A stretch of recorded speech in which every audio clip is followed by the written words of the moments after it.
Publik kembali dikejutkan oleh babak baru dalam pusaran kasus dugaan ijazah palsu Jokowi.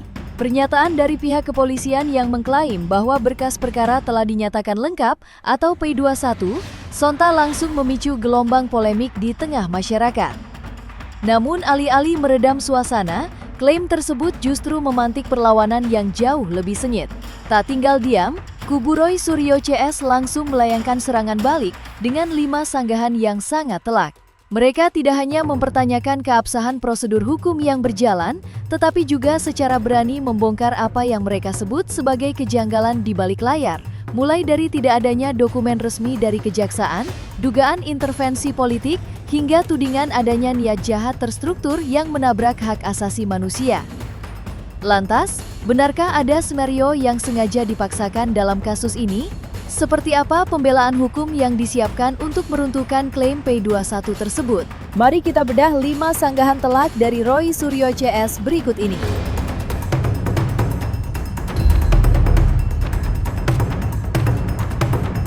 Tensi panas kembali menyelimuti pusaran kasus dugaan ijazah Jokowi. Klaim mengenai status P21 yang diungkap oleh pihak kepolisian langsung mendapat batu sandungan besar. Kubu Roy Suryo secara resmi menyangkal status berkas lengkap tersebut dan menilai pernyataan dari Kombes Pol Iman terkesan mengambang tanpa dasar yang kokoh. Lantas, mengapa pihak Roy Suryo berani menyebut informasi polisi mengambang? Saya ingin menegaskan bahwa apakah jawaban kemarin, apakah statement pers yang dilakukan oleh di Reskrimum Polda Metro Jaya, Bapak Kombes Iman Imanuddin, itu adalah jawaban dari perkataan surprise gitu ya. Itu sama sekali bukan surprise, ya. Itu door prize namanya, ya. Jadi ngaco banget, ya. Karena apa? Karena itu tidak surprise dan tidak ada detailnya apa yang disampaikan. Kami memang menghormati, jadi kami tidak langsung nggak percaya gitu, bukan. Tapi kami menghormati, tapi itu nggak ada detailnya sama sekali. Dan ini kelihatan betul bahwa yang namanya Polda Metro Jaya itu terkesan, ya, seperti tadi yang disampaikan oleh Mas Kosinuddin, Ustadz, bahwa kayaknya ini didorong oleh termul yang ngamuk. Termul itu ngamuk semuanya. Sampai katanya yang ada di Solo tuh Raja Jawa palsu tuh gebrak meja, gitu. Padahal dibantah juga oleh yang lain, gua nggak mungkin gebrak meja, sudah sana kelahi sendiri sana, ya gitu. Ada yang bilang gebrak, ada yang bilang enggak, ya kan gitu. Nah, kelahi sendiri sana. Saya akan ulangi kata-kata dari Pak Kombes Iman Imanuddin supaya tidak ada yang salah, ya, tidak ada yang salah fokus. Kalimatnya saya tidak tambahi, saya tidak kurangi begini. Alhamdulillah, jaksa sampai dengan hari ini sudah menyatakan bahwa berkas perkara yang kami kirimkan ke Kejati DIY tidak memerlukan lagi pemenuhan atas kekurangan-kekurangan yang kemarin sudah kami penuhi. Sehingga kami saat ini sedang berkoordinasi untuk melimpahkan pertanggungjawaban barang bukti dan para tersangka tersebut. Mana kata P21? Nggak ada. Kata lengkap pun tidak ada di situ, ya. Kalau teman-teman kurang percaya, itu pasti dipotong-potong oleh Mas Roy itu katakan. Enggak. Ini ada, dan kalimat ini tadi sudah saya katakan hanya 57 detik, ya. Mungkin suaranya terlalu kecil, tapi kalau di mikrofon yang sini insya Allah suaranya terdengar, ya. Ini suaranya Kombes Iman Imanuddin. Fullin itunya. Sudah full. Kasus ada pertanyaan dan ini gini. Kami jawab rekan-rekan sekalian bahwa sudah saya speaker, memang kecil. Alhamdulillah jaksa sampai dengan hari ini sudah menyatakan bahwa berkas perkara yang kami kirimkan ke Kejaksaan Tinggi DKI tidak memerlukan lagi pemenuhan atas kekurangan-kekurangan yang kemarin sudah kami penuhi, sehingga kami saat ini sedang berkoordinasi untuk melimpahkan pertanggungjawaban barang bukti dan para tersangka tersebut. Udah segitu. Cuman itu.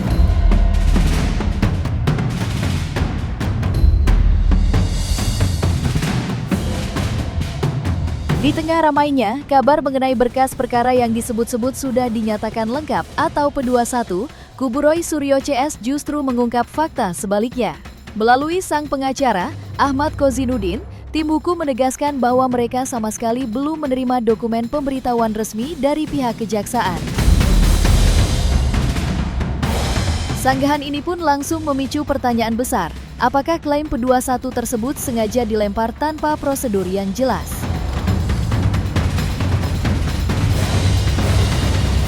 Dalam perkara penanganan kasus laporan Saudara Joko Widodo yang dilaporkan pada 30 April 2025 yang lalu, kami selaku pihak yang berkepentingan, yakni Roy Suryo dan kawan-kawan, sampai hari ini tidak mendapatkan satupun informasi atau setidaknya dikirimkan surat perkembangan penanganan hasil penyidikan atau perkara ini tentang update-nya seperti apa. Karena itu kami menegaskan bahwa sampai hari ini belum ada surat dari kejaksaan yang ditujukan langsung kepada kami atau setidaknya ditujukan kepada Polda Metro Jaya yang materi muatannya dikutip dan kemudian diterbitkan informasi itu ditujukan kepada kami tentang perkara ini.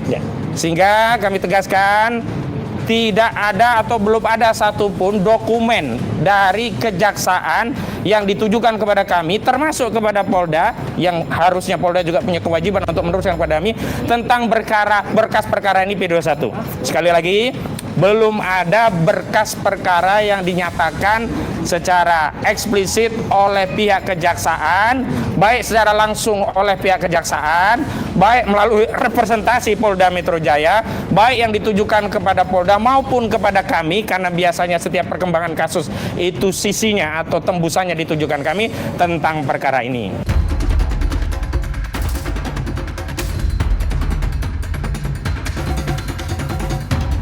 Pusaran kasus dugaan ijazah Jokowi kian hari kian memanas dan melebar ke ranah non-hukum. Menanggapi klaim berkas perkara yang disebut sudah P21, pihak Roy Suryo CS melalui Ahmad Kozinudin langsung melayangkan serangan balik yang sangat berani. Mereka secara terang-terangan menuding bahwa ada intervensi besar yang sengaja digerakkan oleh kubu simpatisan dan pendukung Jokowi demi memaksakan status hukum tersebut berjalan kilat. Lantas, seperti apa bentuk kejanggalan yang mereka endus? Hari ini kita tahu banyak pihak-pihak dari kubu Jokowi yang kemudian sebelum ada informasi dari Direktur Tindak Pidana Umum Polda Metro Jaya Kombes Pol Imanuddin telah berulang kali memframing seolah kasus ini sudah P21, bahkan ada yang berani bertaruh dan seterusnya. Kami tegaskan bahwa segala hal yang berkaitan dengan perkara ini otoritasnya hanya ada pada institusi kepolisian atau yang diberi wewenang untuk itu, dalam hal ini Kabid Humas Polda Metro Jaya. Kami membaca ada narasi lain, yakni tendensi kepentingan Saudara Joko Widodo pelapor yang mengintervensi kasus ini sehingga kasus ini dipaksakan untuk tahap P21, padahal secara prosedur telah banyak kritikan yang disampaikan kepada institusi penegakan hukum terkait penanganan kasus ini. Sampai terakhir kami kembali menegaskan sejatinya objek perkara ini sudah tidak ada, tidak relevan dilakukan penyelidikan atau penyidikan lanjutan. Karena apa? Karena pemberian restoratif justice kepada 3 tersangka sebelumnya, baik terhadap DHL, juga terhadap ES, dan yang terakhir terhadap RHS, itu menjadi penutup perkara ini karena penghentian perkara yang di ujungnya dikeluarkan surat SP3 itu berarti penghentian perkaranya, penyidikan atas peristiwanya. Sehingga kalau tetap dipaksakan bahwa dalihnya bagi yang di SP3 itu karena meminta maaf kepada Joko Widodo atau setidaknya sudah sowan ke Solo kepada Joko Widodo sehingga mendapatkan persetujuan diberikan SP3 oleh Saudara Joko Widodo, sekali lagi justru ini makin menegaskan bahwa hukum ada di bawah kendali Saudara Joko Widodo. Karena apa? SP3 atau tidak itu terserah kepada Joko Widodo. Semestinya kebijakan tentang SP3 itu bukan berkaitan dengan subjektivitas Saudara Joko Widodo, yakni aturan hukum yang mengatur berkaitan dengan penghentian perkara.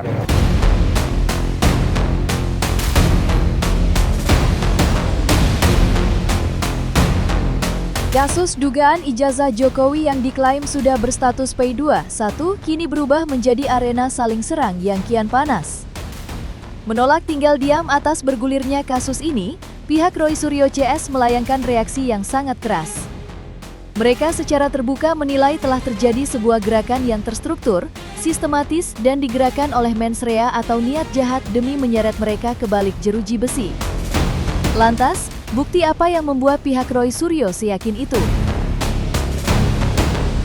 Kalau memang benar narasi itu terus diulang-ulang, maka sekali lagi ini mengkonfirmasi memang saudara Joko Widodo punya niat jahat, ingin memenjarakan warga negara rakyatnya yang hanya bertanya tentang soal ijazahnya yang sebenarnya harusnya selesai pada 15 April 2025 lalu, yang saat itu dijawab oleh saudara Joko Widodo, kalian tidak punya wewenang untuk menanyakan ijazah saya tidak punya kewajiban untuk menunjukkan ijazah saya kepada kalian semua. Bahkan terakhir Joko Widodo menyatakan bahwa dirinya telah dihinakan sehina dan direndahkan serendah-rendahnya.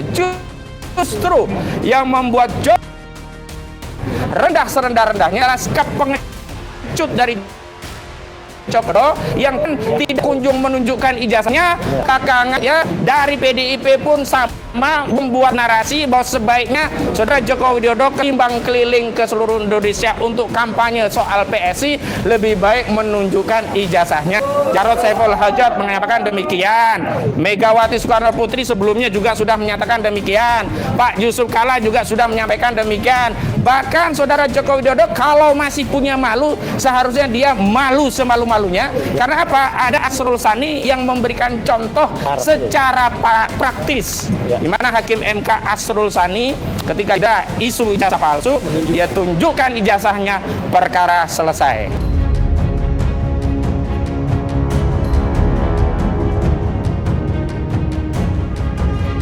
Menolak mundur dari tekanan hukum, kubu Roy Suryo CS langsung melayangkan serangan balik dengan membawa isu yang sangat sensitif. Mereka secara terbuka memperingatkan pihak Jokowi bahwa pemaksaan proses hukum yang terkesan dipaksakan demi menyeret mereka ke balik jeruji besi merupakan bentuk nyata dari pelanggaran hak asasi manusia.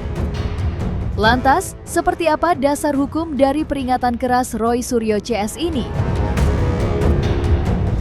Narasi di penjara secara berulang ini adalah narasi yang melanggar hak asasi manusia, melanggar kemerdekaan anak bangsa yang sampai hari ini saya tegaskan, klien kami dalam posisi merdeka, bebas, belum ada satupun putusan pengadilan yang berkekuatan hukum tetap yang menyatakan klien kami bersalah. Sehingga tidak ada itu ya, narasi-narasi penjara itu bisa digunakan di ruang publik. Pasti kita pengen ekspresi mengedepankan estetika. jelas tadi mendengarkan.